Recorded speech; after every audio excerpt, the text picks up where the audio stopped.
শহীদ জিয়ার উপর, কিন্তু তখন আর্মির চিফ স্বঘোষিত এই খালেদ মোশাররফ এবং জিয়াউর রহমান স্যার তখন আপনার বন্দি আছে কোথায়, ওনার বাসা, অর্থাৎ গৃহবন্দী, উনি আন্ডার কাস্টডি। তাহলে এই দায়টা এই যে বলে যে চার নেতার হত্যার সাথে জিয়াউর রহমান স্যারকে জড়িত করার চেষ্টা, এটা টোটালি একটা বানোয়াট মিথ্যা কথা। এবং তারা বলে তার পরবর্তীতে আপনার ওরা কি করলো, যারা 15 আগস্ট ঘটিয়েছিল সেই মানুষগুলোকে 7 তারিখ রাত্রে মাঝখানে সায়েম সাহেবকে নিয়ে আসলো। তখনকার চিফ জাস্টিস সায়েম সাহেব তখন হয়ে গেল আপনার দেশের আপনার সিএমএল চিফ মার্শাল অ্যাডমিনিস্ট্রেটর। এবং ওই সময় আপনার দেখা গেল যে রাত্রিবেলায় বিশেষ বিমানে করে 15 আগস্টের যে সেনাবাহিনীর সদস্যরা 15 আগস্ট ঘটিয়েছিল তাদেরকে কিন্তু প্লেনে তুলে দেশের বাইরে পাঠিয়ে দিল। তখনও আর্মি চিফ হচ্ছে খালেদ মোশাররফ এবং জেনারেল জিয়াউর রহমান স্যার তখন বন্দী অবস্থায়। তা কিন্তু পতিত পলায়নকৃত স্বৈরাচার অনেকবার অনেক কথা বলেছে এবং আমাদের নেতা বিএনপির প্রতিষ্ঠাতা শহীদ জিয়া সম্পর্কে কত আজে বাজে কথা বলেছে, তাদেরকে চাকরি দিয়েছে, পুনর্বাসন করেছে, এইসব কথা বলেছে না। বাট এই ঘটনাটা কিন্তু ঘটিয়েছিল ওনারাই, ওনাদের যাদের পক্ষে রাশেদ মোশাররফ এবং খালেদ মোশাররফের আম্মা মিছিল করেছিলেন, তখন they were in the power, they did all this nuisance। এইটা যখন হচ্ছে তখন 6 তারিখ শেষ রাত্রি সিপাহী অর্থাৎ সাধারণ সৈনিকেরা কতিপয় অফিসার সহ এবং এই ঢাকার মানুষগুলো তখন ফুঁসে উঠেছে।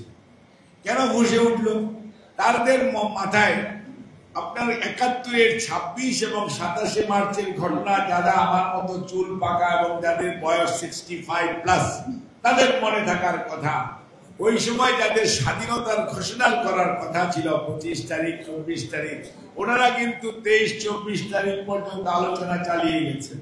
এবং তখনকার যদি পত্রিকা ইত্তেফাক এবং দৈনিক বাংলা যদি আপনি খুলেন তখন দেখবেন যে আলোচনা অগ্রগতি হচ্ছে এবং তখন কেউ কেউ আবার হরতালও দিয়েছে, অর্থাৎ কোনো প্রস্তুতি ছিল না। ওনারা কি করলেন, এবং এখন তো তাজউদ্দিন সাহেবের মেয়ের বই আছে, তাজউদ্দিন সাহেবের নিজস্ব লেখনী আছে, সেগুলোর মধ্যেও আছে যে উনি কিন্তু রেকর্ডার নিয়ে যাওয়ার পরেও স্বাধীনতার ঘোষণা দেন নাই বা কিছু বলে নাই, বলেছেন আমাকে দেশদ্রোহীর মামলায় পড়তে হবে।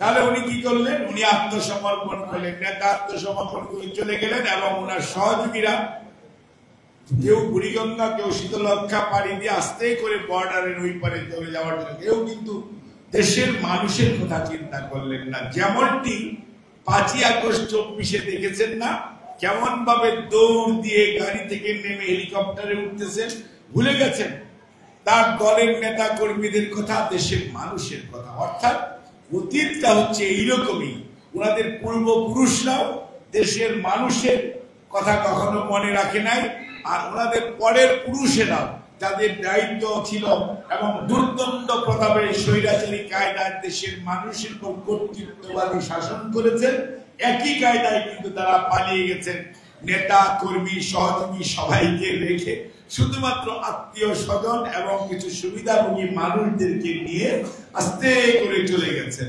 অর্থাৎ এটি হচ্ছে তাদের প্লেস, এটি হচ্ছে তাদের প্র্যাকটিস, এটি হচ্ছে তাদের স্বভাব। কারণ তারা নিজের ভালো ছাড়া কোনোদিন দেশের মানুষের ভালো বা দেশের ভালো কোনোদিন চায় নাই। এবং তার পরবর্তীতে কি হলো, এই 6 তারিখ রাত্রিবেলায় সিপাহী এবং জনতা তার করলো কি, আপনার শহীদ জিয়াকে মইনুল রোড থেকে মুক্ত করে নিয়ে কেন তাকে দায়িত্ব দিল, ওই যে 71 সনে যে মানুষটির ঘোষণা কালুরঘাট বেতার কেন্দ্র থেকে ভেসে এসেছিল, আমি মেজর জিয়া বলছি, I hereby declare the independence of Bangladesh। অর্থাৎ মানুষ তখন নেতা আত্মসমর্পণ করেছে, কেউ পালিয়ে যাচ্ছে, মানুষ তখন আমরা সবাই হতাশাগ্রস্ত ছিলাম, জাতি হতাশাগ্রস্ত ছিল। সেই সময় মানুষকে যে আশ্বস্ত করেছিল যে ঘোষণাটি, সেটি হচ্ছে শহীদ জিয়ার সেই ঐতিহাসিক ঘোষণা, আমি মেজর জিয়া বলছি, I hereby declare the independence of Bangladesh। বিদ্রোহ ঘোষণা করেছেন এবং as well as উনি স্বাধীনতার ঘোষণা করেছেন। বিদ্রোহ ঘোষণা করে উনি কিন্তু বসে থাকে নাই। ওনার যে কমান্ডার কর্নেল জানজুয়া, ওটা কিন্তু ছিল পশ্চিম পাকিস্তান, ওনাকে গ্রেফতার করেছে, তার সহযোগীদেরকে গ্রেফতার করেছে এবং they were killed, অর্থাৎ তারাই ওই সময় তারা নিহত হয়েছে মুক্তিযোদ্ধাদের হাতে। এবং তারপরে অস্ত্র হাতে নিয়ে যখন যুদ্ধ শুরু হয়েছে, প্রথম সেক্টর কমান্ডারের নাম মেজর জিয়াউর রহমান। প্রথম যে ফোর্স হয়েছে, বেশ কতগুলি ফোর্স হয়েছিল, first forces commander Z force, এই জেড ফোর্সের commander Ziaur Rahman. K force ছিল, এস ফোর্স ছিল, অর্থাৎ এক একজন শফিউল্লাহ, খালেদ মোশাররফ এরাও ছিল, কিন্তু প্রথমটার নাম হচ্ছে জেড ফোর্স। প্রথম সেক্টরের নাম হচ্ছে সেক্টর 1 এবং এই দুটোই কিন্তু অস্ত্র হাতে উনি আত্মসমর্পণ করেন নাই, পালিয়েও যান নাই। সহযোগীদেরকে সাথে নিয়ে, আপনাদেরকে সাথে নিয়ে, দেশের মানুষকে সাথে নিয়ে মুক্তিযুদ্ধ সংগঠিত করেছেন, দায়িত্ব পালন করেছেন। মানুষ এই জন্য সেই লোকটার প্রতি বিশ্বাস। আবার স্বাধীনতার পরে উনি কিন্তু বলেন নাই আমি স্বাধীনতা ঘোষণা করেছি, এখন আমি প্রধানমন্ত্রী হব বা আমি রাষ্ট্রপতি হব বা আমি, অর্থাৎ কত সুশৃঙ্খল মানুষ।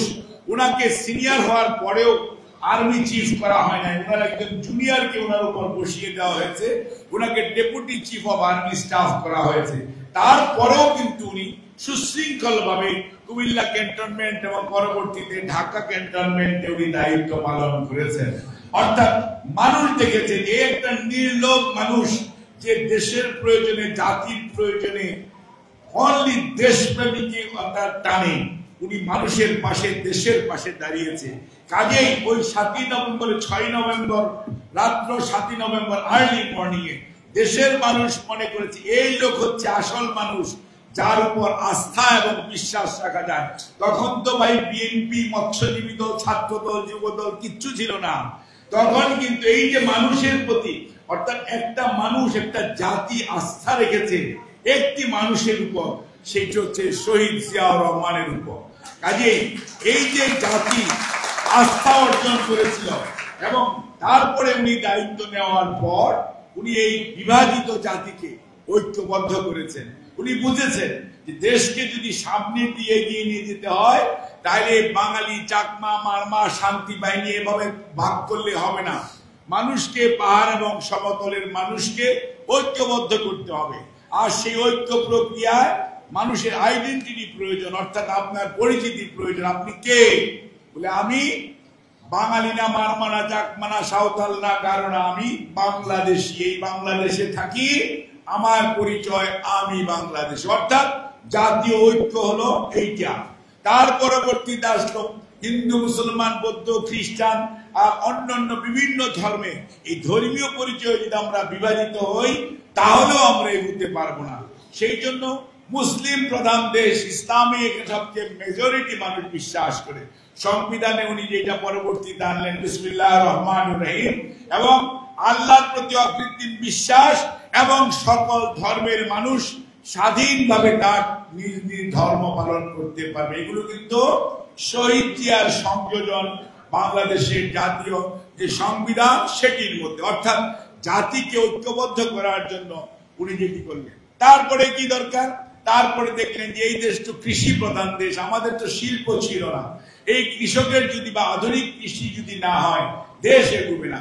এই 74-এ যখন আমরা ছিলাম বটমলেস বাস্কেট, আমাদেরকে হেনরি কিসিঞ্জার বলেছিল এই ঝুড়ির মধ্যে যা দেই সব তলা দিয়ে পড়ে যায় না। তাদের নেতা বলেছিলেন সব চেটে পুটে চাকার দল খেয়ে ফেলে। ওনাদের নেতা ভাষণে বলেছিলেন আমি ভিক্ষা করে আনি আর চাটার দল সব চেটে পুটে খেয়ে ফেলে, দেশের মানুষ কিন্তু পায় না।